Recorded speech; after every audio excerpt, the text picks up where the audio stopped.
Os caras que protagonizaram esse lance no finalzinho do jogo. E os corintianos estão reclamando bastante, viu, Edu? É isso, Bruno. Aqui na zona mista do Morumbi ainda pode sair algum jogador de São Paulo. O Corinthians todos já passaram, mas enquanto isso a gente vai recuperar algumas entrevistas. Foram feitas durante as coletivas do Cuca e também do Carille e dos demais estados. E a gente começa trazendo a palavra do Igor Gomes, meia do São Paulo, que falou um pouquinho sobre a atuação do seu time.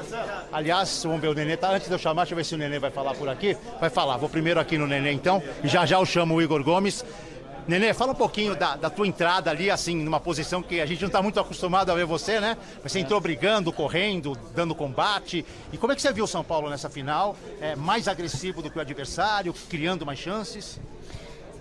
Nós não tivemos tantas chances assim, né? Claro, mas fomos mais agressivos, claro, normal. Estava dentro de casa, time que tentar fazer o resultado. No primeiro tempo estávamos bastante bem no jogo. Tivemos umas 2 chances ali no segundo tempo. Mas faz parte, afinal, tá tudo aberto, o time entrou bem e agora é ter personalidade no próximo jogo para ir em busca do título. É diferente, né? Mas entrei para ajudar, eu dei o meu máximo e aquela bola ali podia ter dado. Foi muito rápida a jogada, né? Então, não sei se foi o Antony que cruzou, né? Acabou.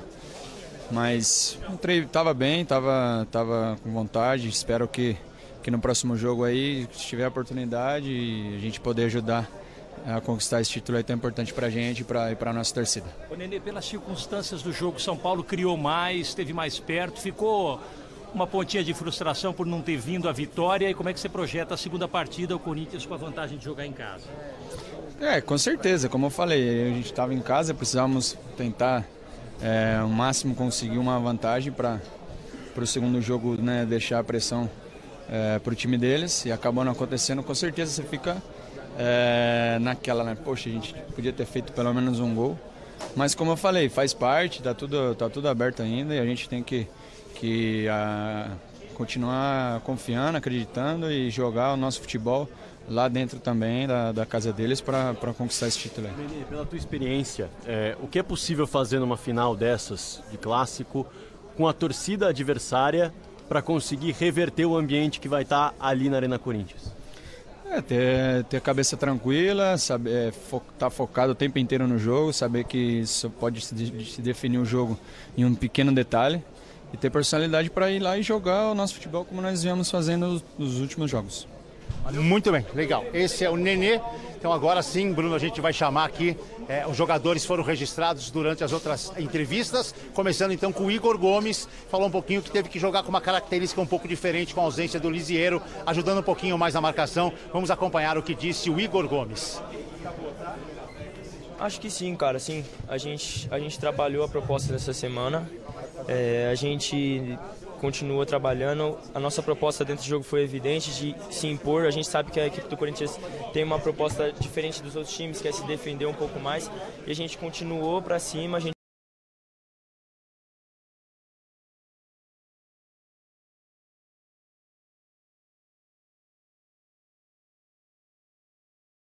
continua atacando eles. Pecamos um pouquinho no último passe, eu acredito, mas a gente vai trabalhar essa semana para lá no jogo de lá a gente ser impecável. São Paulo está em desvantagem nesse momento por ter que definir na Arena Corinthians, não conseguindo um gol de diferença? Acredito que não, cara. São 11 contra 11, o jogo a gente é jogado, tudo pode acontecer. Eu ainda acredito muito no nosso potencial. A gente vem numa pegada muito forte, eu tenho certeza que a gente vai sair com a vitória. Você acha que o São Paulo teve mais oportunidades que o Corinthians na partida para definir o clássico? Acredito que sim. A gente criou bastante, como eu falei, o goleiro deles também fez uma grande partida, na minha visão. A gente faltou um pouquinho mais a gente ter caprichado no último passe para começar a criar mais oportunidades. Igor, o time chutou mais no gol depois que o Hernanes entrou, né? Até porque é uma característica dele. Você acha que isso também é uma coisa que vocês podem amadurecer, melhorar durante a semana? Mais conclusão ao gol, embora tenha do outro lado um cara como o Cássio? Com certeza, né, cara? A gente trabalha a semana, muita finalização, tudo isso, coisa que a gente às vezes peca, mas a gente vai amadurecendo no dia a dia, na jogabilidade, do que o jogo pede. O Hernanes é um cara muito experiente, que a gente tem que contar com ele. Então, quando a gente vê esse tipo de atitude dele, ajuda bastante a gente vai trabalhar cada vez mais para ser impecável lá. O resultado ficou um sentimento de frustração para o São Paulo, o empate ficou um sentimento de frustração por São Paulo jogar em casa com o apoio da torcida, poderia ter conseguido a vitória de repente? É claro que a gente queria a vitória, mas como a gente não vê, a gente não pode ficar frustrado não, a gente vem trabalhando muito bem, o nosso trabalho vem sendo muito bom, vem crescendo a cada dia. E, cara, eu acredito que tem tudo para dar certo lá. Você ficou um pouquinho mais preocupado com a marcação sem o Lisieiro? Você ficou com um pouco menos de liberdade e mais para auxiliar o Luan ali numa eventualidade? Foi uma instrução que o Cuca passou para mim e eu procurei fazer da melhor maneira possível. Ficar um pouquinho mais, ajudar um pouquinho mais na marcação com o Luan. Mas eu me sinto seguro também fazendo essa função e graças a Deus a gente deu certo. Muito bem, esse é o Igor Gomes, jogador da equipe do São Paulo. Agora sim, Bruno, ouviremos os dois personagens desse lance polêmico. Começamos com o Hudson, lateral direito, volante do São Paulo, que falou um pouquinho sobre o jogo. Primeiro empate, 0-0 na primeira final do Paulista. É um jogo parelho, disputado.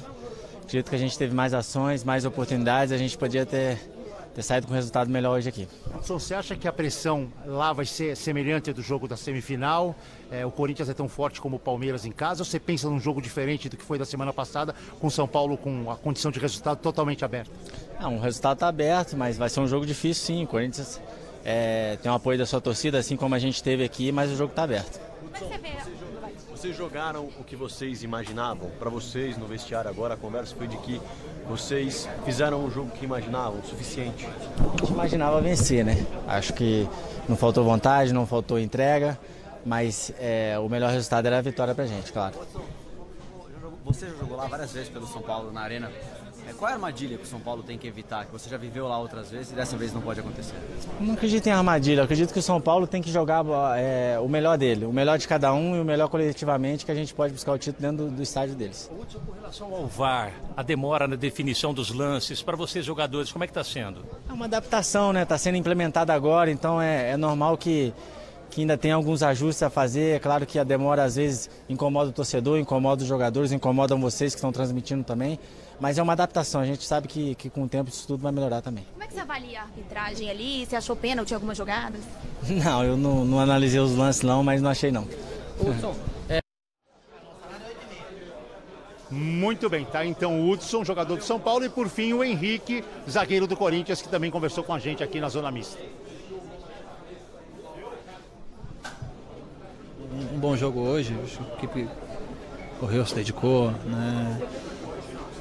Trabalhamos a bola, tivemos chances, criamos e claro que viemos aqui em busca da vitória, mas acho que o empate fora de casa, tendo o segundo jogo em casa, foi bom, foi importante para que a gente possa fazer nosso resultado dentro de casa. Então, acho que a equipe está de parabéns pela dedicação dentro de campo hoje. Esse lance final foi em você, né? Você teria sido puxado. Queria que você falasse do lance e da demora do VAR para a definição, se sim ou se não. Então, a demora não sei, o lance eu fui puxado, né? Eu fui puxado, estava em direção à bola e fui puxado e até falei com o Flávio, que tinha sido puxado dentro da área, a gente ficou vendo o VAR, ou o que foi dito, o que foi falado, o que aconteceu, se teve impedimento, se participou do lance, mas o puxão houve sim dentro da área e claro que puxão dentro da área é pênalti, né? Então foi isso que aconteceu. Henrique, foi justo o resultado e para o jogo de volta, o Corinthians tem uma leve vantagem por jogar na Arena Corinthians? A gente joga em casa, né? Diante da nossa torcida, do apoio da nossa torcida, da força, né? Do fator em casa, como disse, em cima da torcida, incentivando, apoiando. Sabemos que viemos aqui, fizemos um bom jogo, né? Não levamos o resultado que a gente queria, que era uma vitória, mas a gente sabe da nossa capacidade, do nosso potencial, que a gente pode fazer a diferença dentro de casa. Henrique, só retomando, você foi puxado ali na sua visão naquele lance que o juiz acionou o VAR? Fui puxado e estava correndo em direção à bola, fui puxado, então vejo que puxão dentro da área é pênalti, né? Vida que segue, vamos lá que descansar, quarta-feira tem mais uma decisão e fazer um bom jogo lá também, buscar um bom resultado para domingo a gente decidir em casa. Obrigado, Henrique. Obrigado. Muito bem, tá então o Henrique confirmando que foi puxado no lance reclamado pelos corintianos já no final da partida, no final do clássico. É isso, Bruno, eu me despeço por aqui. O São Paulo volta a trabalhar na terça-feira, já iniciando a preparação para o jogo contra o Corinthians na Arena, com as prováveis voltas, dependendo do decorrer da semana, do Lisieiro e do Pablo, que se desfalcaram a equipe nessa primeira partida final. E agora o Fã de Esporte acompanha, nesse Futebol na Veia, mais um pedaço da entrevista do técnico Carille do Corinthians, que falou bastante a respeito da atuação da equipe e deste empate em 0-0 na primeira decisiva. Eu queria saber se a proposta do Corinthians hoje era mesmo se defender o máximo possível, se esse é o Corinthians jogando fora de casa e se não há como ser diferente, por favor. Boa noite. A nossa busca aqui é sempre ser melhor em relação ao último jogo. Então a gente hoje não marcamos só, a gente tentou jogar, a gente trocou mais passe em relação ao último jogo. Chegando numa final de campeonato ainda buscando o que é melhor, tem jogo que funciona, tem jogo que não. É um grupo de 36 jogadores, onde tem 23 jogadores que não trabalhou comigo, não trabalhou com a minha comissão, então trato com muita naturalidade essa questão de oscilar, de um jogo ir bem, de outro jogo não.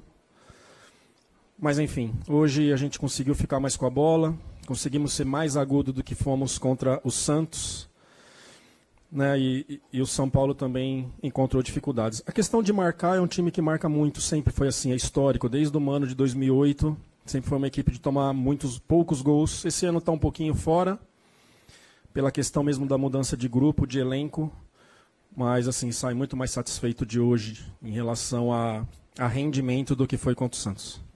Carille, você teve 3 mudanças, né, para esse jogo, né? Uma forçada, né, o Carlos na vaga do Danilo, e o Ramiro e o Jadson no time titular. Queria que você explicasse o que você estava pretendendo com esses jogadores, principalmente o Jadson e o Ramiro, e a vantagem, se é que tem uma vantagem de 0-0, de levar para a Arena e vencer por um gol, placar mínimo.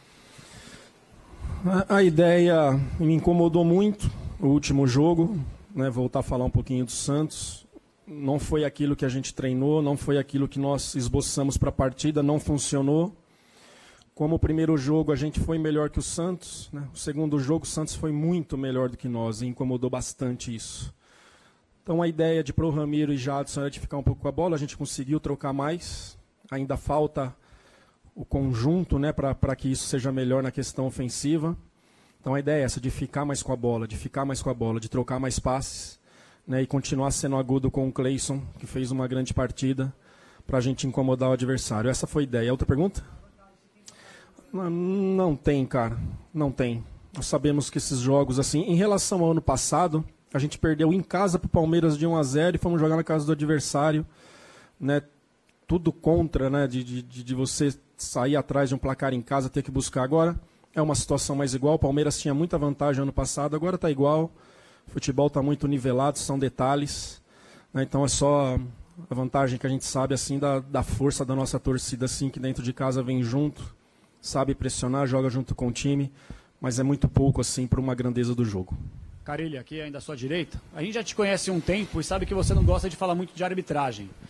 Mas, tendo agora, nessa fase de mata-mata, o árbitro de vídeo, a gente vê que no primeiro tempo realmente tem uma bola que pega na mão do Ralf, um lance indiscutível, e esse último lance que o Henrique saiu bem chateado e tivemos uma paralisação de quase 5 minutos, e o árbitro, assim como fez no primeiro tempo, realizou no segundo e não foi até a televisão para analisar o lance. Essa questão do lance interpretativo, o árbitro, na sua opinião, deveria analisar o lance para evitar qualquer tipo de paralisação mais demorada? E se você acha equivocado ainda, você terceirizar a opinião, uma vez que o árbitro principal só foi notificado sobre o que aconteceu e ele não teve acesso à imagem, mas poderia ter tido no caso. Primeiro, a gente tem que levar em conta que está sendo o primeiro ano disso e alguns equívocos, alguns erros vão acontecer. Lance do Love, não vi o lance do Ralf também, mas a gente não discutiu ali sobre isso, mas o Love diz que vai para a bola e o Love está impedido. Né? Palavras do Love. Não vi imagem, tá? Estou falando que o jogador relatou, que ele vai para a bola e ele está impedido. Então, se ele vai para a bola, ele está impedido. Se é um lance que a bola está longe dele, passa. segue. Mas o próprio jogador relatou que foi para a bola, ele não sabia se estava impedido, mas tem um impedimento dele, então está tudo certo. A do Ralf eu não sei, para falar a verdade não discutimos sobre isso, né? Mas depois eu vou ver se a mão estava colada no corpo ou não, enfim, depois eu vejo isso, mas o lance do Love, pela palavra dos jogadores, está tudo certo. Carille, tudo bem? Ainda não... Bom, aí o Carille falando então sobre a arbitragem. Quem também falou, ou melhor, escreveu sobre a arbitragem foi o Diego Lugano, dirigente do São Paulo. Vamos colocar na tela então o que o Lugano tuitou e depois já vou acionar o Salvo Espínola para ele falar sobre a arbitragem no Morumbi e também, claro, nos outros estados, porque a confusão foi grande, ó. Uma não expulsão no início do jogo, uma mão que não foi vista na área adversária, uma tentativa de encontrar um pênalti pelo VAR aos 50 do segundo tempo. Isso tudo diante de 60 mil São Paulinos. Parece que não há limites. E o Lugano ainda completou. Sorte que a nossa gana de ser campeão também é ilimitada. Bom, tenho que chamar o Salvio então, tá? Depois, com calma, os nossos comentaristas vão analisar tudo o que aconteceu no jogo no Morumbi, também no Engenhão, também no Mineirão e no Beira-Rio. Mas, Sálvio, boa noite. Boa noite para todos vocês. Ainda não dei boa noite para vocês, né? Boa noite. Tudo bem, Bruno? Tudo certo. Bom, Sálvio, vou começar com você, então. Tudo bem, Sálvio? Tudo bom, Bruno. Boa noite aos amigos, boa noite ao fã de esportes. Ô, Sálvio. Colocou muita coisa aí, hein? Eu estava conversando aqui com o Jean, o seguinte, é unânime em todas as decisões. A gente ouviu o Fred, ouvimos o Abel, o Cuca, o Carille. O VAR é o protagonista da história. Então, existem muitas reclamações. Não são reclamações contra o VAR, mas a maneira como ele tem sido usado, não é isso, Jean? É questão de demora, algumas decisões tomadas. Eu acho que existem basicamente dois tipos de reclamação. Aquele em relação à utilização do VAR, e aí pode ser em relação ao tempo, a se foi usado corretamente em relação ao protocolo, a quando pode ser usado, quando não pode. E tem aquela reclamação que não tem jeito, que é do torcedor que acha que o VAR foi feito para ser usado sempre a favor do time dele e nunca contra o time dele. Isso vai continuar existindo. Acho que esse a gente tem que deixar de lado e tem que analisar os outros lances, né, Bruno? Tem que analisar os lances em que ele foi utilizado e que a utilização foi discutível, seja pela decisão final ou seja pelo processo de utilização do VAR, como a demora, por exemplo, que em São Paulo é um negócio... Daqui a pouco o jogo de futebol em São Paulo vai levar ao mesmo tempo que o jogo de golfe.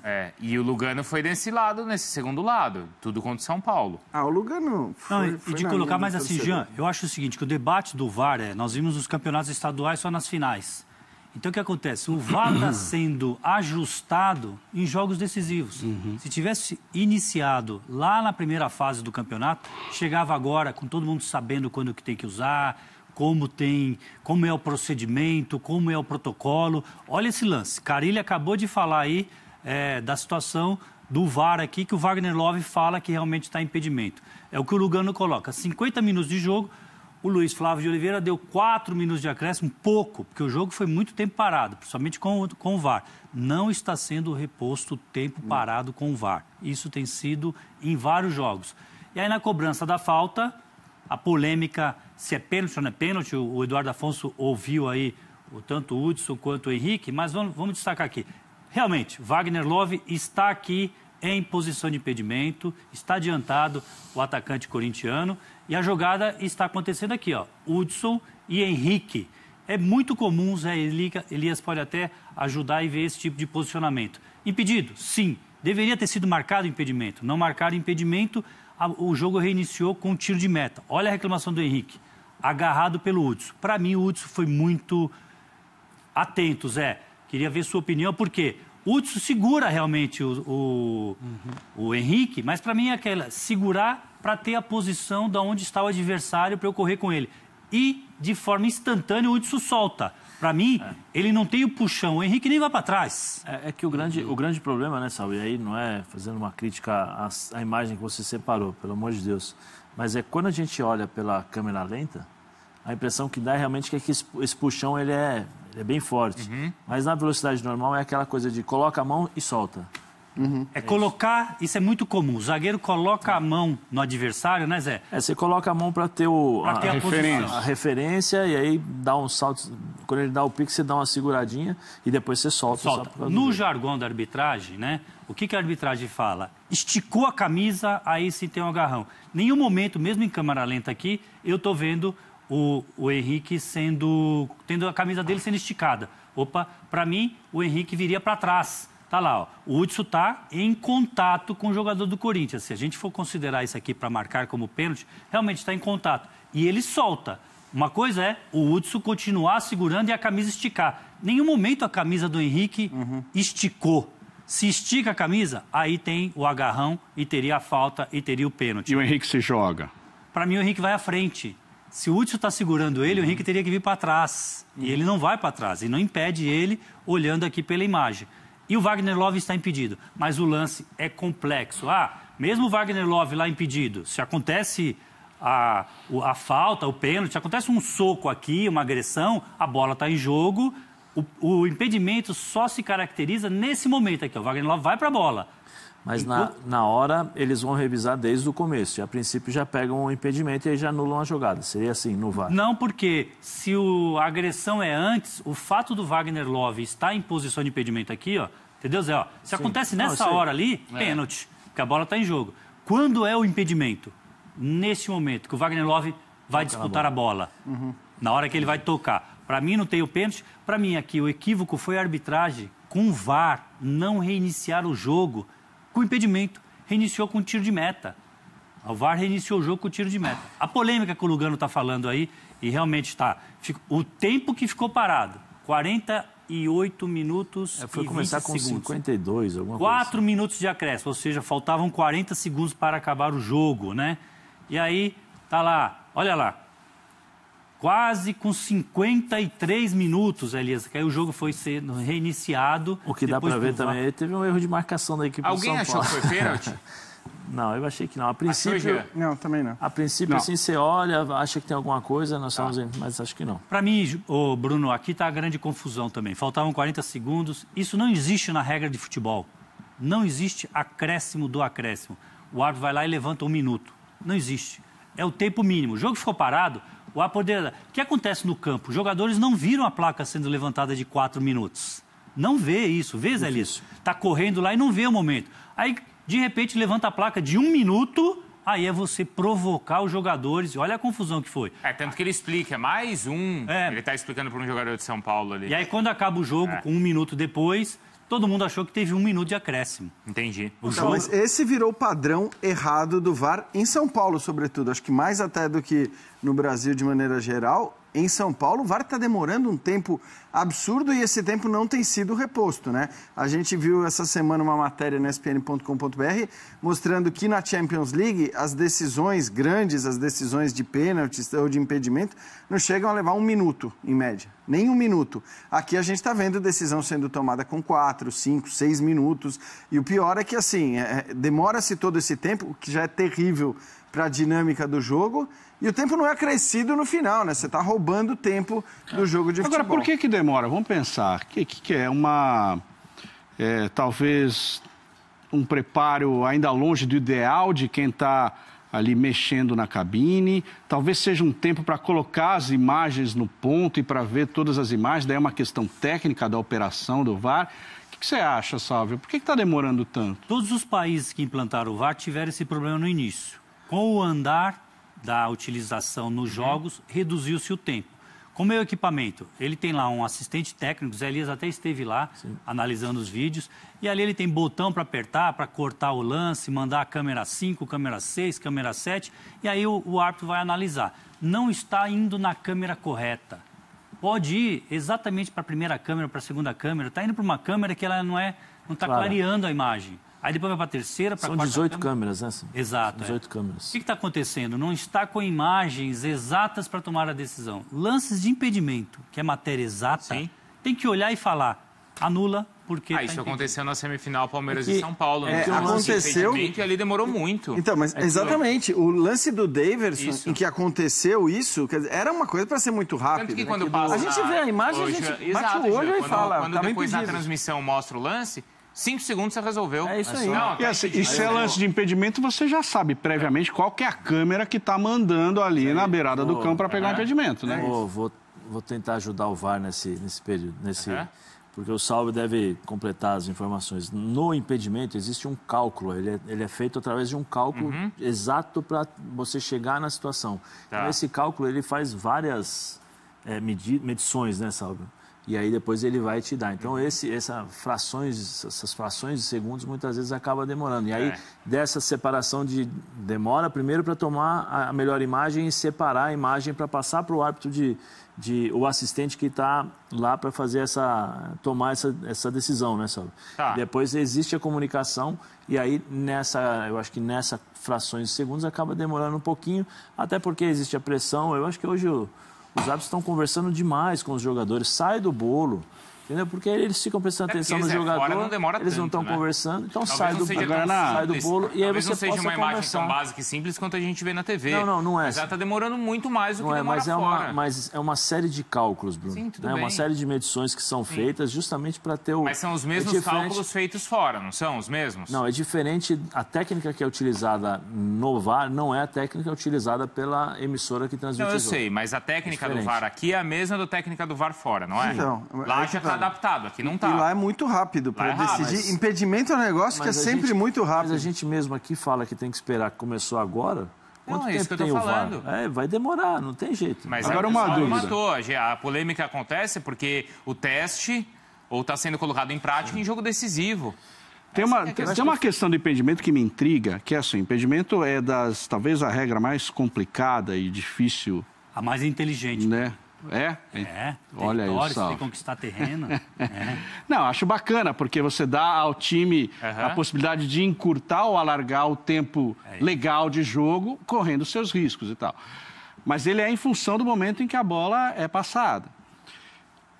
É o momento que o cidadão vai congelar as imagens para ir ver se está impedido ou não. Isso tem como, eu imagino que tem, você determinar eletronicamente. Mas hoje não é, né? Hoje você para de acordo com o que você acha que é o momento do toque. É o frame, né? Mas com o chip da bola, você pode colocar isso acima de qualquer dúvida, não pode, Salve? Pode, aí tem que aperfeiçoar. O que o Zé Elias disse é que é o seguinte, precisa de parametrização das linhas do campo para saber exatamente onde está.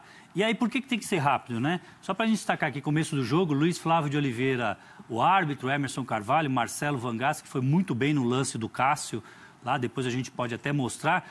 O que é importante? Aqui é a cabine do VAR. E vamos destacar, Márcio Henrique de Góes é o VAR, Daniel Paulo Ziola é o assistente e tem um apoio. São 2 árbitros de campo e um bandeirinha. Qual é a função do bandeirinha, que no caso aqui é o Daniel Zioli? Só ver lances de impedimento. É o que fica do lado esquerdo. Exato. É o esquerdo do... E a função dele é ver lances de impedimento, ou seja, dividir as tarefas e aí tem que olhar. Exatamente. Me dá a câmera de impedimento, vou decidir e aí tem que buscar e tem que ser rápido, porque tem só essa função. É aqui, explicando para o fã de esportes, por que 2 árbitros? Se o jogo não para, continua, esse aqui está olhando o vídeo da jogada anterior e o segundo árbitro está olhando o jogo andando, para saber se não acontece nada. São 3 profissionais dentro da cabine. Eu acho fundamental que se aperfeiçoe essa questão do impedimento, você tendo a precisão do toque, do momento que o instante, o frame que a bola sai do lançador. Porque se isso ainda é manual, você tem certeza que peraí, 3 frames para frente, isso pode colocar alguém em impedimento ou tirar alguém em impedimento. Então isso também tem que ser eletrônico, eu acho. Esse chip que faz a gente enxergar se foi gol ou não, computação também gráfica, tem que ser acionado para você definir o impedimento, porque ele é decisivo para a regra. É o momento do passe. Ô, Salvio, e a mão? Esse é o lance do Manuel. Esse é o lance no Ralf, né? Esse é o lance que o Lugano reclama. Vamos lá. No chute, ficou até parado também. Esse é o momento. Vamos aqui na discussão da regra. O Ralf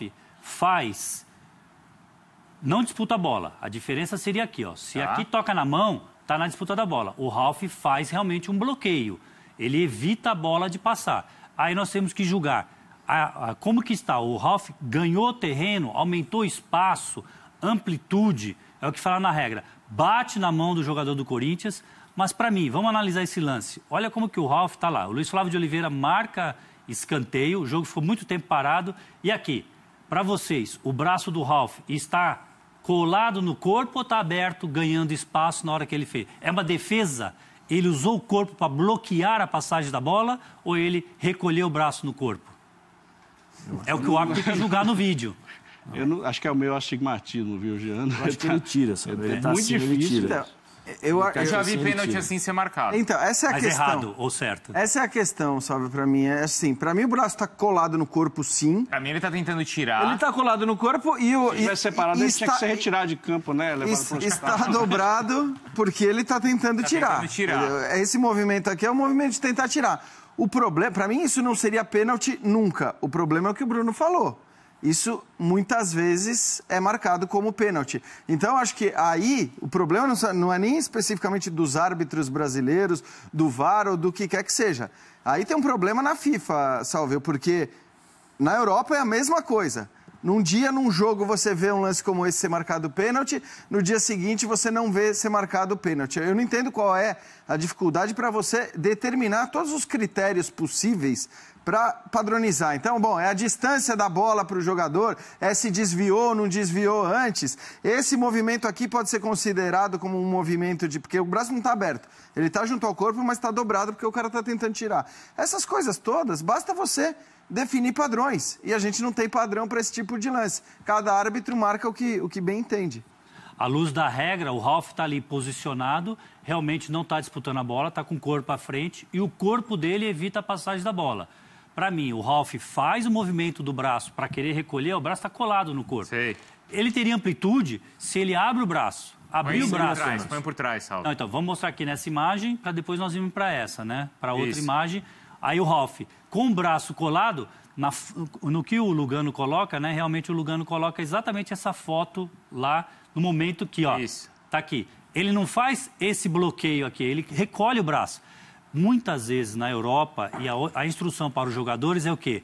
Não fazer mais o movimento do corpo para fora. Fazer o movimento de fora para dentro. E aí você vai mostrar para o árbitro. Vou tentar evitar. Se bateu, foi acidental. E aqui foi mais acidental e mandou a mensagem para o árbitro. O lance, já vi também muitas situações e não é matéria exata. Não. É um lance de interpretação. Eu interpreto esse lance como o Ralf recolhendo o braço e não trazendo prejuízo no chute do São Paulo e bloqueando e fazendo defesa. O Ralf também não faz defesa. Se ele fizesse uma defesa com o braço aberto... Não, ele faz a defesa. Ele não queria, mas ele fez. Ele faz a defesa, mas com o braço no corpo. Não com o braço aberto. Com o braço no corpo. E me parece que o Luiz Flávio vê o que acontece, né? Isso eu achei interessante também a gente notar. Não sei se é uma orientação, a gente depois vai para o jogo do Rio, mas ambos os lances que a gente mostrou agora poderiam ser lances em que o árbitro de campo seria chamado para olhar no monitor, porque são coisas subjetivas, não são coisas tão simples, embora no primeiro caso tenha sido unânime aqui que aquilo ali não foi suficiente para o Henrique cair, aquele puxão. Mas acho que talvez tenha agora um desejo de chamar menos o árbitro de campo. O problema é o seguinte, não chamar o árbitro de campo para olhar o monitor, em geral se dá para o quê? Para você economizar tempo, para você não ficar parando o jogo o tempo todo, o cara vai lá, olha, desolha, fica com coisinha, escuta tal, e gasta tempo. Agora, você não chama e leva 4, 5 minutos para tomar cada decisão, aí, o problema continua. O Luiz Flávio vê o lance, ele está bem posicionado ali, não está salvo, ele vê o lance e ele entende que não foi. Me parece que o VAR só confirma a decisão dele. Realmente, eu revi aqui, não foi nada. É isso? Não, Bruno, aí é o seguinte, aí é importante... Sim, ele pode rever se o árbitro não marca. Eu concordo com esse lance e discordo no lance do Henrique.